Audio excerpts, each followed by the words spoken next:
Hi friends, welcome to கோமோஸ் lifestyle. இன்றைக்கி வீடியோவில் கையே படாமல் பூரி மாவு எப்படி நம்ம பிசையலாம் அப்படிங்கிறதையும், பூரி நல்லா பொம்பி வர்ற மாதிரி எப்படி பூரி நம்ம போடலாம் அப்படிங்கிறதையும், ஆயிலே குடிக்காமல் கம்மியான ஆயிலை வச்சு நம்ம பூரி எப்படி போடலாம் அப்படிங்கிற டிப்ஸும் இன்றைக்கான வீடியோவில் பார்க்கலாம். இன்றைக்கான வீடியோவில் கிச்சன் டிப்ஸும் சமையல் குறிப்புகளும் பார்க்கலாங்க. இன்றைக்கான வீடியோ உங்களுக்கு ரொம்பவே யூஸ்ஃபுல்லாக இருக்கும். வீடியோவை ஸ்கிப் பண்ணாமல் பாருங்கள். வீடியோக்குள்ளே போகிறதுக்கு முன்னாடி நம்ம சேனலை ஃபஸ்ட் டைம் பார்க்குறவங்களா இருந்தால் சப்ஸ்கிரைப் பண்ணிவிட்டு பக்கத்தில் இருக்க பெல் ஐக்கானை கிளிக் பண்ணி ஆளுன்னு கொடுத்துக்கோங்க. அப்போ தான் நான் போடக்கூடிய வீடியோக்கள் உங்களுக்கு நோட்டிஃபிகேஷனாக வரும். வாங்க இன்றைக்கி என்னென்ன டிப்ஸுங்கிறத நம்ம பார்க்கலாம்.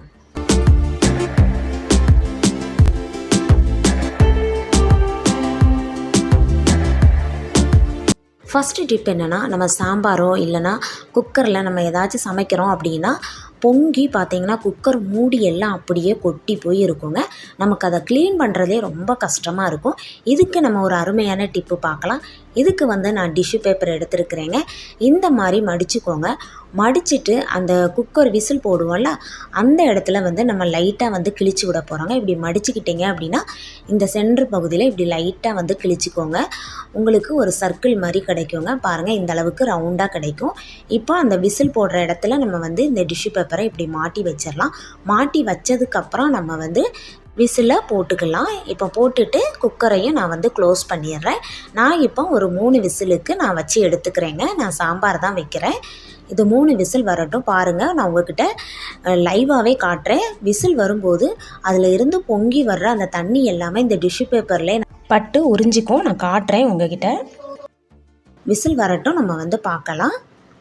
இந்த டிப் உங்களுக்கு ரொம்ப யூஸ்ஃபுல்லாக இருக்கும். பாருங்கள், இப்போ விசில் வந்துருச்சுது. நமக்கு விசில் வரும்போது பொங்கி வரும்போது அந்த குழம்பு கொட்டுதில்ல, அது ஃபுல்லாக பார்த்திங்களா அந்த டிஷ்யூ பேப்பர்லேயே தாங்க பட்டுக்கும்.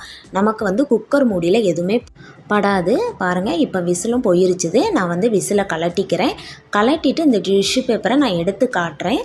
பாருங்கள், குக்கர் மூடியில் எதுவுமே கொட்டவே இல்லை. எல்லாமே டிஷ்யூ பேப்பரில் தான் பட்டிருக்குது. இப்படி இருந்துச்சுது அப்படின்னா நமக்கு க்ளீன் பண்ணுறது ரொம்ப ஈஸி.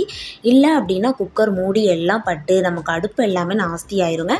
நமக்கு க்ளீன் பண்ணுறது ரொம்ப கஷ்டமாயிரும். இந்த டிப் பிடிச்சிருந்தா ஒரு லைக் பண்ணிக்கோங்க.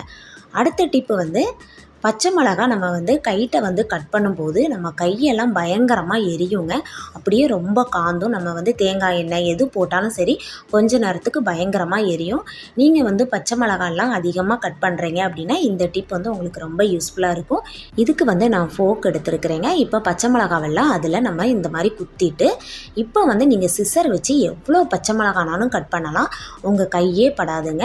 இந்த மாதிரி நம்ம கட் பண்ணணும் அப்படின்னா நமக்கு கை எதுவுமே எரியாது. நம்ம எவ்வளோ பச்சை மிளகானாலும் இந்த மாதிரி கட் பண்ணி எடுத்துக்கலாம். இந்த டிப் உங்களுக்கு ரொம்ப யூஸ்ஃபுல்லாக இருக்குங்க. நம்ம கையே படாமல் பச்சை மிளகாவை கட் பண்ணி எடுத்துட்டோம். இந்த டிப் உங்களுக்கு ரொம்ப பிடிச்சிருக்கும்னு நினைக்கிறேன். பிடிச்சதுன்னா நம்ம சேனலை சப்ஸ்கிரைப் பண்ணிக்கோங்க. பாருங்கள், நான் அதில் மாட்டி வச்சுருந்தா பச்சை மிளகாய் எல்லாமே நான் கட் பண்ணிவிட்டேன். ரொம்ப சிம்பிளாக நம்ம ஈஸியாக வேலையை முடிச்சாச்சு. அடுத்த டிப்பு நம்ம முட்டை உடச்சி ஊற்றிட்டு நம்ம வெள்ளைக்கரு தனியாக மஞ்சக்கரு தனியாக பிரித்து எடுக்கிறது ரொம்ப கஷ்டமாக இருக்கும். இதுக்கு நம்ம தனித்தனியாக பிரித்து எடுக்கலாங்க. அதுக்கு ஒரு நல்ல ஒரு டிப் பார்க்கலாம். இப்போ ஒரு ஜல்லி கரண்டி எடுத்துக்கோங்க. எடுத்துட்டு இந்த மாதிரி முட்டையை அந்த கரண்டியில் நம்ம உடச்சி ஊற்றும் போது பாருங்கள், மஞ்சக்கரு அப்படியே அந்த கரண்டியிலே வந்திருக்குங்க. வெள்ளைக்கரு அப்படியே கீழே விழுந்திருக்கும். இந்த டிப்பு உங்களுக்கு ரொம்ப யூஸ்ஃபுல்லாக இருக்குங்க. நம்ம ரெண்டையும் தனியாக பிரித்து எடுக்கிறது இந்த மெத்தடில் நீங்கள் பிரித்து எடுத்தீங்க அப்படின்னா ஈஸியாக இருக்கும். சில இதுக்கு நம்ம குக் பண்ணும்போது மஞ்சக்கருவு தனியாக வெள்ளைக்கருவு தனியாக நமக்கு தேவைப்படும். அப்போ இந்த டிப்பை நீங்கள் ட்ரை பண்ணிக்கோங்க. அடுத்த டிப்பு கையே படாமல் நம்ம மாவு எப்படி பிணையலாம் அப்படின்னு பார்க்கலாம். இதுக்கு 2 கப்பு நான் கோதுமை மாவு எடுத்திருக்கேன். கொஞ்சமாக ஆயில் சேர்த்துருக்கிறேன். 1/4 கப்பு தண்ணி சேர்த்துருக்கிறேன். இப்போ இதை நம்ம மிக்சியில் ஒரு 2 ஓட்டு ஓட்டிட்டு வந்துக்கலாம். பாருங்கள், 2 ஓட்டு ஓட்டிட்டேன்.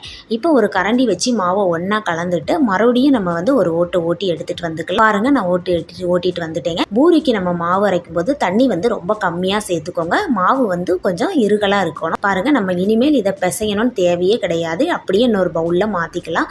பாருங்கள், நான் மாற்றிட்டேன். மாவு ரொம்ப லூஸாக இருக்கக்கூடாது பூரிக்கு.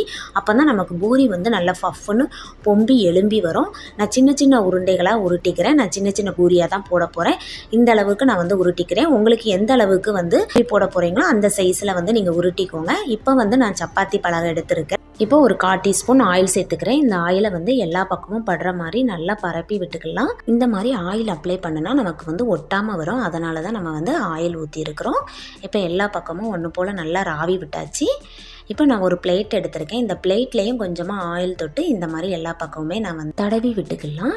இப்போ நம்ம உருண்டையாக பிடிச்சி வச்சுருக்கிற அந்த உருண்டையெல்லாம் இப்போ இந்த சப்பாத்தி பலகையில் எடுத்து வச்சுக்கலாம். நான் வந்து 4 உருண்டையும் வச்சிடுறேன். ஏன்னா நான் சின்னதாக தான் போடுறேன், அதனால் நான் 4 வச்சுருக்கிறேன். நீங்கள் உருண்டை வந்து கொஞ்சம் பெருசாக பிடிச்சிங்க அப்படின்னா நீங்கள் வந்து 3ஆக வச்சுக்கோங்க. இப்போ நம்ம ஆயில் அப்ளை பண்ணி வச்சுருக்க அந்த பிளேட்டை இந்த மாவுக்கு மேலே எடுத்து வச்சு இந்த மாதிரி நல்லா அழுத்தம் கொடுங்க. நல்லா இப்படி பிளேட்டை நல்லா சுற்றி நல்லா கையை வச்சு நல்லா அமுக்கி அழுத்தம் கொடுங்க. இப்போ நான் ஓப்பன் பண்ணி காட்டுறேன். இன்னும் கொஞ்சம் நம்ம வந்து அழுத்தம் கொடுக்கலாம். அதனால் பிளேட்டை மறுபடியும் வச்சுட்டு நல்லா கையால் நம்ம வந்து அழுத்தி விடலாம். நல்லா இப்படி சுற்றி சுற்றி அழுத்தி விட்டீங்க அப்படின்னா நல்லா ரவுண்ட் ஷேப்பில் நமக்கு வந்து கிடச்சிரும். பாருங்கள், நல்லா இந்த மாதிரி நல்லாவே அழுத்தி விடுங்க. இப்போ எடுத்து பார்க்கலாம் பாருங்கள். நல்லாவே நமக்கு ரவுண்ட் ஷேப்பில் கிடச்சிட்டு இது செய்கிறதுக்கு நமக்கு 1 நிமிஷம் கூட ஆகாது. நம்ம ஒவ்வொரு பூரியாக போட்டு உருட்டி எடுக்கிறதுக்கு இந்த மாதிரி நீங்கள் ட்ரை பண்ணிங்கன்னா ரொம்ப ஈஸியாக இருக்கும். அதேமாரி நம்ம வந்து கடாயில் வச்சு நம்ம பூரி போட்டோம் அப்படின்னா ஆயில் அதிகமாகும். இந்த மாதிரி குக்கர் எடுத்துக்கோங்க. நீங்கள் குக்கரில் ஆயில் சேர்த்துக்கிட்டீங்க அப்படின்னா நமக்கு வந்து கம்மியான ஆயில் ஊற்றினாலே போதும். பாருங்கள், நான் ரொம்ப கம்மியாக தான் ஊற்றிருக்கிறேன். ஆயில் வந்து நல்லா சூடானது தான் நம்ம பூரி போட ஆரம்பிக்கணும். நான் மாவை வந்து உள்ளே போட்டுட்டேன். பாருங்கள், இந்த மாதிரி கரண்டி வச்சு நல்லா இப்படி லைட்டாக அந்த மாவு மேலே நம்ம அமுக்கி விட்டாலே போதும். பூரி வந்து நல்லா எலும்பி வரும். பாருங்கள், நல்லா ஃபஃப்னு எந்த அளவுக்கு எலும்பி வருதுன்னு பாருங்கள். நம்ம கம்மியாக தான் ஆயில் ஊற்றி இருக்கிறோம். எப்போவுமே நீங்கள் பூரி திரட்டும் போது எண்ணெய் சேர்த்து வந்து பூரி வந்து உருட்டி போடுங்க. மாவு சேர்த்து நீங்கள் உருட்டுனீங்க அப்படின்னா ஆயில் ஃபுல்லாக வந்து கருப்பாக மாவாக இருக்கும். அதேமாரி பூரி வந்து எண்ணெயும் குடிக்கும். இந்த மாதிரி ஆயில் சேர்த்து நீங்கள் பூரி போட்டீங்க அப்படின்னா உங்களுக்கு வந்து எண்ணெயே குடிக்காதுங்க. கம்மியான எண்ணெயில் நம்ம எவ்வளோ பூரினாலும் போட்டு எடுக்கலாம். பாருங்கள், பூரியும் நமக்கு வந்து ரெடி ஆயிருச்சுது. இந்த மாதிரி கம்மியாக ஆயில் ஊற்றி பூரி போட்டீங்க அப்படின்னா நமக்கு வந்து ஆயிலும் ரொம்ப சேவ் ஆகுங்க.